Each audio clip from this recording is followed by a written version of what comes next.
Manila's mayoral candidates ramp up their final push with bold pledges, birthday rounds, and street-level stops. Our Paulo Barcelon reports.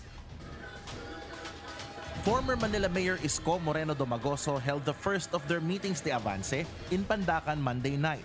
While rains constantly threatened to cut the program short, Domagoso persisted and even issued a strong claim of a comeback, citing good performance in recent surveys. Sabay-sabay tayo, kakanta. Tan, tan.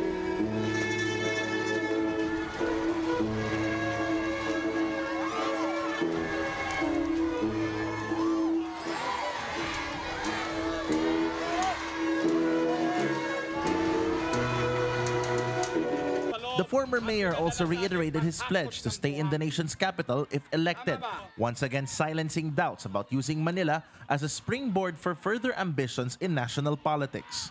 Pag ako'y nabigyan niyo ng pagkakataon, mananatili na ako rito hanggang 10 taon. Alianza senatorial bet and re-electionist Senator Francis Tolentino visited the Yormes Choice sortie last night.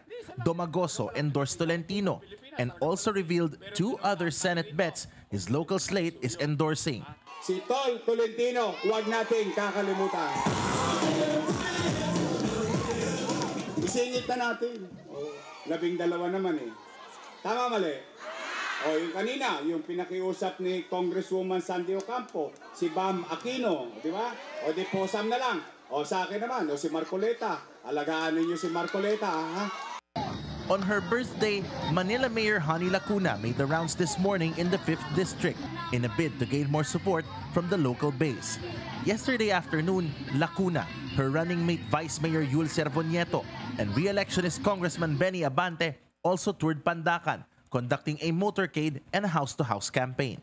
Meanwhile, Tutok Twin Party List Representative and Billionario Mayoral Bet Sam Verzosa held his caucus at his home district of Sampaloc, belonging to the 4th District of the city. When compared to Lacuna and Domagoso, Verzosa has a smaller slate of city councilors. However, this does not stop Verzosa from claiming he will win next week's polls. Maraming salamat sa inyo mga kalugar ko, kapitbahay ko sa Sampaloc. Maraming salamat. Isang linggo na lang! May bago na sayo ang Sampaloc! Verzosa is also expected to continue his house-to-house sorties and hold caucuses in smaller venues as part of his Esquinita Serie strategy. Paulo Barcelon, Billionario News Channel.